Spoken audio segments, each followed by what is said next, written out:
As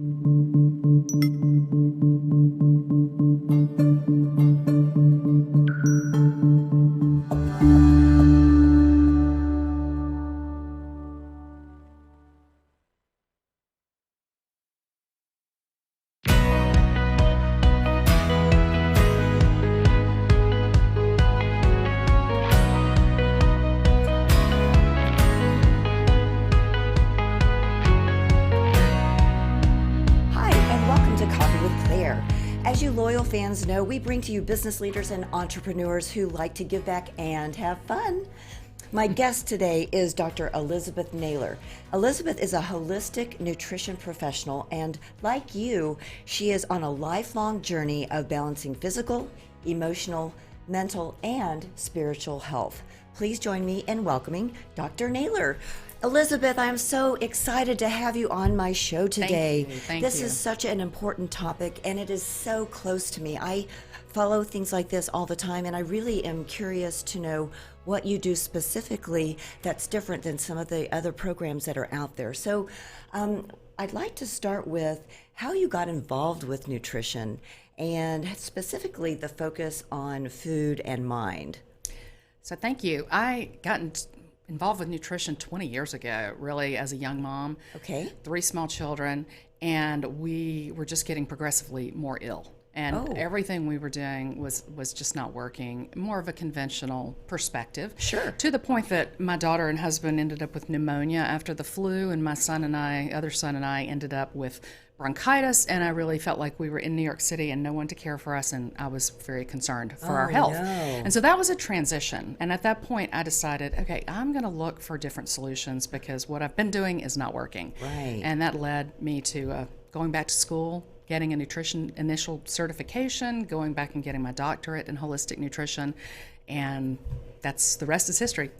So, I know that a lot of people say, well, I get sick a lot, and they kind of just like throw that out there like, well, there's nothing I can do about it. Mm-hmm. And so what I'm learning about what you do is it's about taking ownership and taking charge of your own health. So help me understand how that works. Okay. Taking charge. I like that idea. Taking charge. I just don't know what to do. And it's the concept of agency, as you mentioned, that we do have the ability to actually impact our health. And I think part of the mindset around your health is, if I believe the only way I can get better is to go to a doctor and get a prescription, then I'm giving that agency to someone else, right? But if I claim that back for myself and say, I know that there are practices and things that I can do that are going to give me better physical health and emotional, mental, and spiritual health, then I can begin to take ownership of that. I can begin to come up with my own plan. Now, of course, most of us don't really know what that looks like. And in the beginning, I had no idea. And so I just was on a journey to learn. And I found holistic practitioners, people who were more naturally minded. I read a lot of books. And then eventually I got so passionate about it, I went back to school. But the way you begin is usually with food. Okay. You begin with food. And I also, even with the food part, begin with clearing the debris, I call it. Oh, okay. So clearing the debris is taking out the things out of your diet and your life that are possibly causing you issues.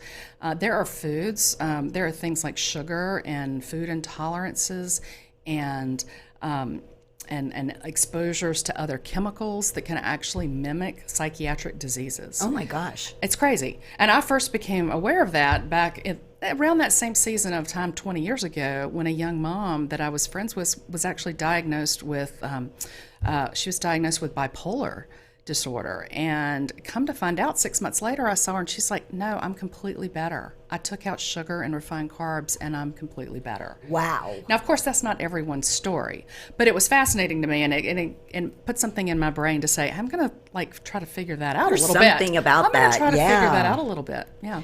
So you've mapped out the 4 components of our health as the body, the mind, our emotions, and then kind of our spirit. So where should I start if I want to heal and then maintain that health long term?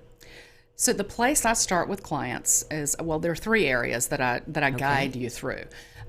Clearing the debris is the first one. Okay. So there's a long list of things that we look for that could be interfering with your body trying to naturally do what it does. Because your body wants to heal.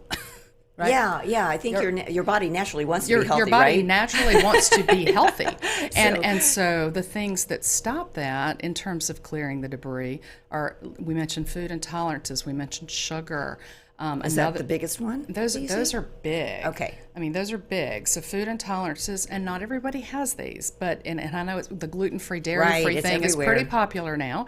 But for some people, it's critical. That's a critical piece for some people. Soy can be a problem. Eggs can be a problem, and mostly those are the big intolerances. Okay. And intolerances are different from allergies. So allergies are things that you'll have a reaction to immediately, sometimes even life-threatening, like you hear a peanut allergy. Oh, yeah, I have that with shellfish. Right, shellfish allergy.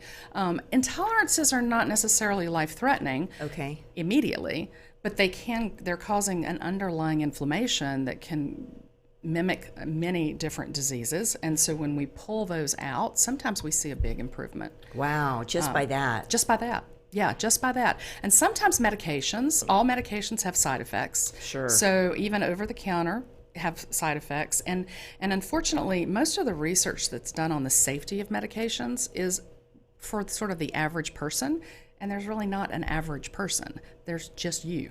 There's just you. And I kind of like that idea. Yeah, trying to figure out, does this help me or is this causing me more problems than they're worth? And so a lot of times I advise my clients to go look at their list of medications and the side effects, because sometimes some of the things they're complaining to me about are basically because of what they're doing, and they can figure that out.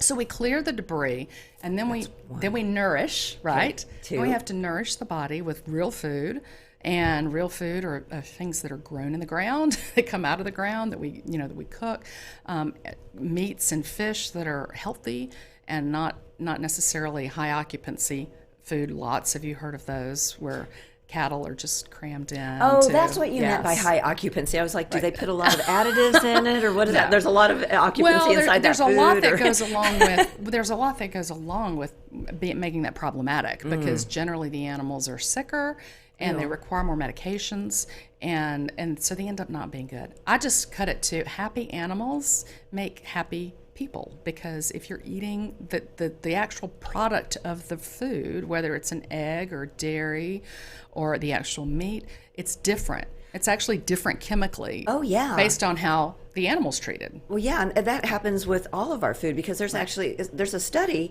where they put rice in jars. Have you heard about this? And like the one person will say really happy thoughts to the rice, and another one will say really negative things to the rice, and one will get ignored. Yeah. And the rice that gets happy thoughts actually thrives. The one that gets negative thoughts gets brown and it's yucky, and then the one that gets ignored, it just kind of is stagnant. And so that's just reflective of just that energy around it. Right. Yeah. Well, so and that makes total sense. Leads us to point 3, which is nourish your soul, because we operate the same way, right? So if I am putting myself constantly in a situation where someone is talking negatively to me, I'm in a bad relationship, I'm in a bad work environment, I don't take care of myself, maybe I'm the one saying negative things to myself. Oh, yeah. And if we're constantly in that sort of situation, then that is much equally a place to start as the other two. Yeah. And so I am a huge believer in personal growth. I mean, I love personal development, personal growth. Really spent much of my life doing that, and personally, but then also bringing it in and reminding my clients that, you know what, you're the only one who's responsible for taking care of you. Right. And you're the only one who can do it. Mm-hmm. Nobody else can do it for you. Until you're so sick that you're in the hospital and somebody has to take care of you. Right. Yeah, so let's prevent that. Yeah, let's prevent that. Well, and even to the point of when my young family was sick, I didn't understand all that was involved in taking care of myself and my children, because as parents, we're responsible for them too. Of course, yeah. But I didn't understand all the things that went into that, and it didn't occur to me that I was just unwittingly making a lot of poor choices. And once I figured that out, and I also started to take care of me, then everybody else got better. because your kids also reflect you. Sure. Right? So if you're stressed all the time, that your kids totally pick up reflect on that. Yeah. And that totally influences your immune system. So I am really interested in learning more about how you help people work through anxiety and foggy brain and depression, because I hear that a lot with my female friends. It's like, God, I just can't recall this information, or, I'm sad for, I don't know why, and that kind of stuff. So how can you help these folks? So it's basically the same thing we just discussed. And so we really have to take seriously our area of self-care. Okay. So as a woman, you really want to stop and say, how am I eating? Can I improve my diet? And by improving your diet, I don't mean any particular diet plan, because I know there are always fad diets out there, yeah. right? And there is no one right diet for anyone. And so what I like to encourage people to do is think about doing a clean diet for a window of time. So the way I work with clients is we start out doing that. Okay. I work with clients privately and in groups. Okay. Groups are a lot of fun because you get to learn from each other as well. Sure. Right? And encourage each other. But we go through a season where we clean our diet, we take out those things that might be causing us problems, and then we go through a season after that where we add things back in, and I call it transition. Okay. We start to add things back in and really begin to notice how that impacts our body and our mind. Oh, yeah. And so yeah, that's that makes really sense. where it's better than testing, because honestly there are no tests that are going to give you all the foods you're intolerant to. Mm-hmm. In fact, what happens is if you have a leaky gut, if you've got issues with your digestive system, then you're going to end up being intolerant to everything that you're eating. And so when you get a test, I see this all the time. People come in with an intolerance test, and they've got 30 foods on there, 50 foods on there, and they're just frustrated because what are they going to eat? Right. Everything they ever eat is on the test. And so the reason for that is your digestive tract needs to heal. And so that's, again, the reason why we take some of those things out. We nourish the foods. We eat the foods that are healing. Mm-hmm. And then we get to a place where we transition back. Usually it's pretty clear to people if they're intolerant to a food, because they'll all of a sudden begin to get symptoms within a day or two. Oh, wow. It's that fast. Okay. It is that fast, yes. Sometimes it's pretty immediate, like a slap face look or red ears. If you've ever seen kids, they'll do this a lot. They'll have like really red ears. Yeah. Well, they've eaten something that they're intolerant to or having a reaction to. Okay. And so we're the same way. You actually can tell if you just listen to your heart rate. So if you take your heart rate and eat a food and then take your heart rate again a minute or two later, you'll notice it jumps up. Really? If you're intolerant to the food. Interesting. So we really work through figuring that piece out, because that's important. But we also, in the process, we've done a hair mineral analysis test, which is where we cut some hair. Okay. Very small sample, and we send it off to a lab, and then they come back with the results of what's happening at the cellular level. And this is a test I've done, my entire 15 years of practice, but even before that personally. And that's really how I discovered I was going through adrenal fatigue. Oh, that is so interesting. That was a huge turning point for me, because what it does is it shows really what's happening with your whole endocrine system. Okay. And I find that it is so fun and even sexy to say I've got hormone issues, or I need to take hormones, or I need to do this with my hormones. And what I find most of my practice is that's just really a Band-Aid that also can have its own side effects, but it ultimately doesn't solve the underlying problem, which is for women usually our adrenals.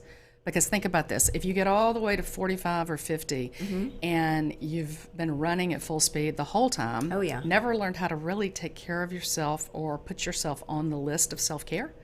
We have this long list, and are we on it, or is everybody else on it? Yeah. And so when you get to that place and you're just depleted, and your adrenals, as you go through menopause, your adrenals are the backup for your hormone production. And so your adrenal glands are shot, you're exhausted, you don't have the tools or the capacity for self-care because you've never really practiced it before anyway. And that's where I think we see women having so many issues going through midlife, is that they're they're just struggling. They really are biologically, physically struggling, and they're also just emotionally struggling, because it's a big turning point in your life. Right. That I like to think when you come through. I'm now in my 50s. I'm excited about my life. I mean, it's a whole new chapter, and it's very exciting. Yeah. So that's so. Did I answer your question? Yeah, I feel yeah. like I'm going back. No, he says you do we eat clean first, Right. And then we kind of start going back and seeing, maybe testing a food and seeing how we react, so we can just kind of see, and then you do the hair analysis, and then you're also working with their spiritual kind of emotional reaction as well, or are you just kind of redirecting how they're the self-thought? Is that how you're working with that part? Or So for me, in my practice, I am a coach. I have an advanced certification in intrinsic coaching. Okay. So I do bring that to working with someone. But really what I'm doing is collaboratively working with my clients. Okay. Because one of the first things that I really recognized in nutrition and holistic health is that although I may be approaching the solutions differently than perhaps a medical doctor, coming at it from a different direction, using food and using, relaxation practices, those sorts of things to support people, Sure. I can still think of that as just a Band-Aid or a fix-it, versus like really encouraging you to get to the root causes and to constantly be curious about what's going on in your life. So that, because if you get to a place of noticing like how you feel when you eat something, or how you feel when you go through something that's traumatic in your life, and how you then can take care of yourself. If I get you to that place, then you go off and live your life and you're happy, and that's usually what most of my clients do. They come back occasionally to do another test, to check in where they are. But they basically shift the whole way they think about their health is what they're doing. And so I don't necessarily go into a lot of spiritual practices with people, but I do point out to them that that's important. Okay, It's important I for see. them. And I think that affirmation of, it's really important that you feel belonging, community, that you feel connected to Yeah. a higher power. Those things are very important. And so is taking care of you and all the things that fall into that list.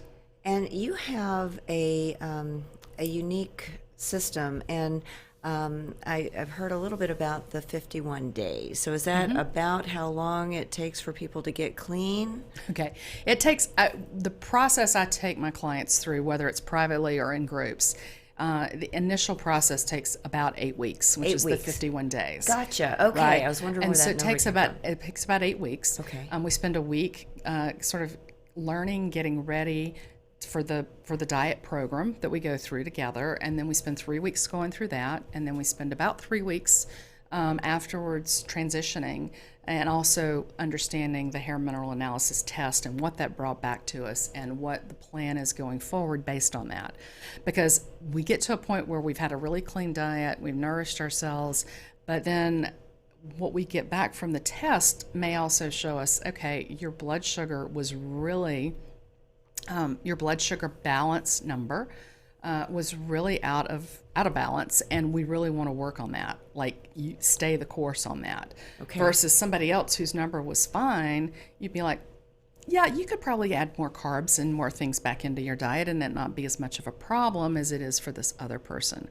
The other thing it shows us with the adrenal measures is how your body's reacting to the stress that you're currently under. Okay. And so, I think when you see results on a piece of paper, it makes you feel like, okay, I know where to go next, because Right. I'm confident I'm confident in what the next steps that I need to take. Most people, I find, have adrenal and blood sugar issues. And that really is That's the majority of your clients? It's the majority of my clients. Wow, And okay. that's what's driving their hormone imbalances.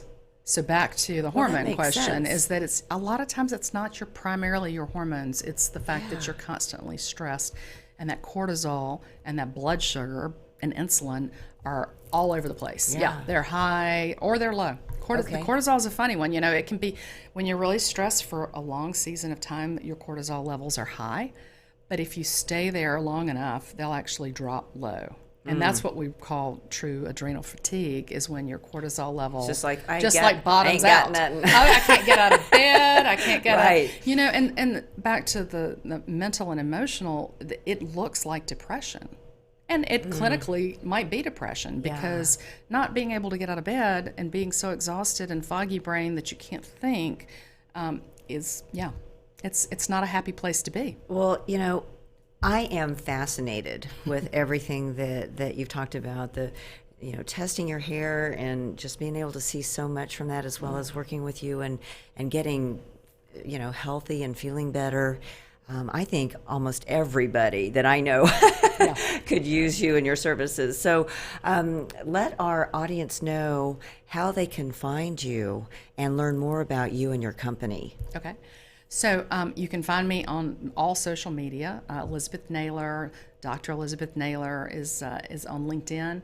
And you can find me on my website, which is listed here as purifyme.com. purifyme.com. Well, Elizabeth, thank you so much for joining us today, and thank you to our listeners and viewers. Please be sure to like us on Facebook and follow us on Twitter, Instagram, and LinkedIn, and subscribe to us on iTunes. We will see you next time on Coffee with Claire. Bye-bye. Thanks for tuning in to this week's episode of Coffee with Claire. To learn more about today's guests, visit their website or find them on Facebook. To learn more about me, Claire Billingsley, follow me on LinkedIn or visit my website at coffeewithclaire.tv. And to hear more episodes of Coffee with Claire, subscribe, rate, and review the show on your favorite podcast and social media platforms.